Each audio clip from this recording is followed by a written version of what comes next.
ನನ್ನ ಹೆಸರು ಲಕ್ಕಮ್ಮ. ನಾನು 10ನೇ ತರಗತಿಯಲ್ಲಿ ಓದುತ್ತಿದ್ದೇನೆ. ಎಲ್ಲರಿಗೂ ಮುಂಜಾನೆ ನಮಸ್ಕಾರಗಳು. ನಾನು ಮಾನವನ ಜೀರ್ಣಾಂಗವಿರುವ ಮೊದಲ ಭಾಗ ಹೇಳುತ್ತೇನೆ. ನಾವು ಅನೇಕ ಆಹಾರವನ್ನು ಸೇವಿಸುತ್ತೇವೆ. ಸಣ್ಣ ಸಣ್ಣ ಕಣಗಳನ್ನಾಗಿ ವಿಭಜಿಸಿ ಸಕ್ಕರೆಯನ್ನು ಬಿಡುಗಡೆ ಮಾಡುತ್ತದೆ. ನಾವು ಇಷ್ಟಪಡುವ ಆಹಾರವನ್ನು ಯಾವಾಗ ತಿನ್ನುತ್ತೇವೆ ಆಗ ನಮ್ಮ ಬಾಯಿ ನೀರುಡುತ್ತದೆ. ಅದನ್ನು ಕೇವಲ ನೀರಲ್ಲ, ಲಾಲಾರಸವು ಸ್ರವಿಸಲ್ಪಡುವ ಲಾಲಾರಸ ದ್ರವವಾಗಿದೆ. ಪಿಷ್ಟ ಎಂಬ ಲಾಲಾರಸದ ಅಮೈಲಿನವನ್ನು ಹೊಂದಿದೆ. ಅದು ಪಿಷ್ಟ ಸಂಕೀರ್ಣ ಅಣುವನ್ನಾಗಿ ವಿಭಜಿಸಿ ಸಕ್ಕರೆಯನ್ನು ಬಿಡುಗಡೆ ಮಾಡುತ್ತದೆ.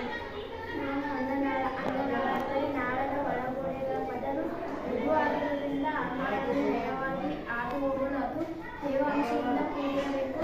ಆಹಾರವು ಬಾಯಿಯಿಂದ ಜಠರಕ್ಕೆ ಆಹಾರನಾಳ ಅಥವಾ ಅನ್ನನಾಳದ ಮೂಲಕ ಒಯ್ಯಲ್ಪಡುತ್ತದೆ. ನಾನು ಜಠರದ ಗೋಡೆಯಲ್ಲಿ ಕಂಡುಬರುವ ಜಠರ ಗ್ರಂಥಿಗಳು ಪಚನ ಕ್ರಿಯೆ ನಿರ್ವಹಿಸುತ್ತವೆ. ಹೈಡ್ರೋಕ್ಲೋರಿಕ್ ಆಮ್ಲ ಪ್ರೋಟೀನ್ ಅನ್ನು ಜೀರ್ಣಿಸುವ ಪೆಪ್ಸಿನ್ ಮತ್ತು ಲೋಳೆಯನ್ನು ಸ್ರವಿಸುತ್ತದೆ. ಹೈಡ್ರೋಕ್ಲೋರಿಕ್ ಆಮ್ಲವು ಪೆಪ್ಸಿನ್ ಕಿಣ್ವದ ಕ್ರಿಯೆಯನ್ನು ಉತ್ತೇಜಿಸುವ ಆಮ್ಲೀಯ ಮಾಧ್ಯಮ ಉಂಟಾಗುತ್ತದೆ. ಜಠರದಿಂದ ಆಹಾರದ ಹೊರದೋಡುವಿಕೆಯು ಸಂಕುಚನ ಸ್ನಾಯುಗಳಿಂದ ನಿಯಂತ್ರಿಸಲ್ಪಡುತ್ತದೆ. ಜಠರವು ಒಂದು ದೊಡ್ಡ ಅಂಗವಾಗಿದ್ದು ಆಹಾರ ಪ್ರವೇಶದಾಗ ಅದು ಹಿಗ್ಗುತ್ತದೆ. ಜಠರದಿಂದ ಸಣ್ಣ ಕರುಳಿಗೆ ಪ್ರವೇಶಿಸುತ್ತದೆ.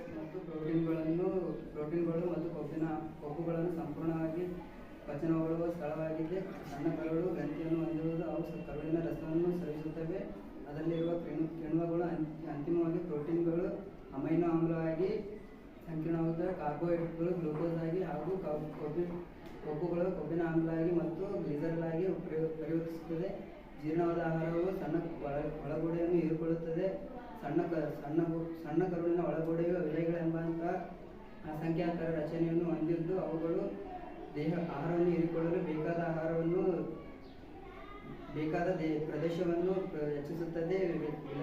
ವಿಲೆಗಳಂತಹ ರಕ್ತನಾಳಗಳು ಸಮೃದ್ಧವಾಗಿ ಅವು ಹೀರಿಕೊಂಡ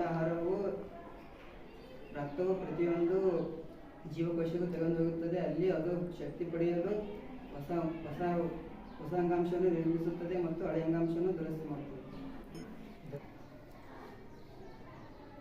ದೊಡ್ಡ ಕರುಳು ಜೀರ್ಣವಾಗದ ಆಹಾರವನ್ನು ದೊಡ್ಡ ಕರುಳಿಗೆ ಕಳಿಸಿಕೊಡುತ್ತದೆ. ಅಲ್ಲಿ ಅದರ ಗೋಡೆ ಈ ಪದಾರ್ಥಗಳಿಂದ ಹೆಚ್ಚು ನೀರನ್ನು ಹೀರಿಕೊಳ್ಳದೆ ಉಳಿದ ಪದಾರ್ಥಗಳನ್ನು ಗುದ ದ್ವಾರದ ಮೂಲಕ ಹೊರಹಾಕುತ್ತದೆ. ಈ ತ್ಯಾಜ್ಯ ಪದಾರ್ಥಗಳನ್ನು ಗುದ ಸಂಕೀರ್ಣ ಸ್ನಾಯುಗಳಿಂದ ನಿಯಂತ್ರಿಸಲ್ಪಡುತ್ತದೆ.